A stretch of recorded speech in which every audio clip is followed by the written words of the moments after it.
Savez-vous, mesdames, mesdemoiselles et messieurs, que celui qui est potentiellement crédible ne peut être accusé d'être un criminel, sauf si, bien évidemment, ces accusations viennent de personnes de mauvaise foi ou que ce dernier s'entoure d'hommes et de femmes fondamentalement mauvais. Vous savez, les personnes de mauvaise foi sont souvent des personnes, des personnalités ou des personnages qui sont fondamentalement malveillants ou qui entretiennent des mauvaises pensées ou encore s'inspirent de, de, de systèmes douteux. De la même manière, les personnes de mauvaise compagnie sont souvent qualifiées de personnes très peu fréquentables ou pas du tout recommandables. Vous savez, je reste absolument convaincu que notre entourage peut renvoyer vers d'autres personnes une mauvaise image de nous. Autrement dit, si nous sommes entourés de personnes de mauvaise foi, de personnes peu crédibles, de personnes qui se sont déjà par le passé inscrits de manière négative. Il est véritablement très probable que l'image de ces personnes puisse écorner la nôtre.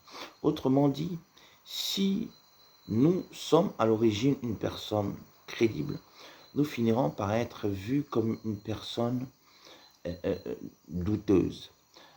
Si nous étions à l'origine une bonne personne, nous finirons par être vus comme étant une mauvaise personne.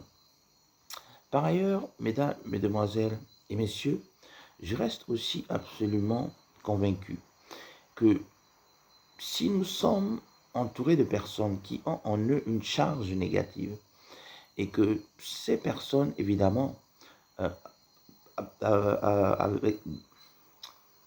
qui nous entourent, font face avec nous à des personnes de mauvaise foi, à des personnes fondamentalement méchantes, à des personnes malveillantes, la conséquence, c'est que ces personnes de mauvaise foi auront toujours la manie de nous combattre. Tout simplement parce que, mesdames et messieurs, c'est une loi physique. Les choses, les objets de signes contraires s'attirent. Par contre, les éléments qui ont un signe, qui sont de même signe, se repoussent. Autrement dit, lorsqu'une personne de mauvaise foi se retrouve face à une majorité de personnes de mauvaise foi, il est évident que il y aura toujours une relation d'opposition entre ces derniers. Il y aura toujours comme un courant de conflit ou une tension permanente entre ces derniers. C'est un fait et c'est une réalité. Vous savez, je reste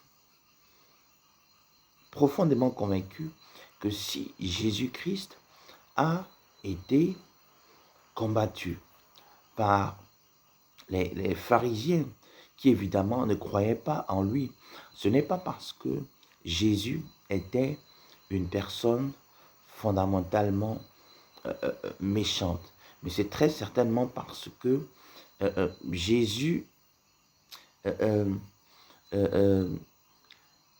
venait d'une, ce qu'on pouvait appeler, ne venait pas d'une bonne famille.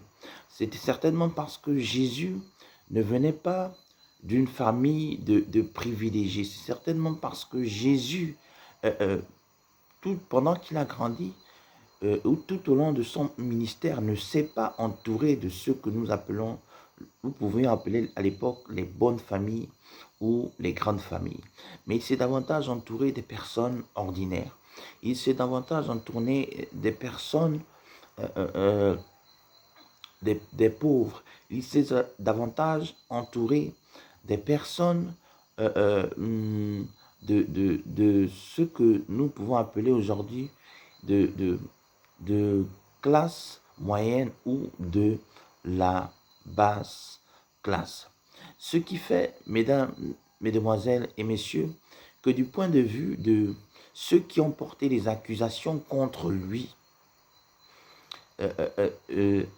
Jésus était une personne qui renvoyait une mauvaise image de lui, très certainement parce que il ne venait pas d'une bonne famille, mais aussi parce qu'il était entouré des mauvaises personnes, au-delà de tout ce qu'il avait l'occasion de dire.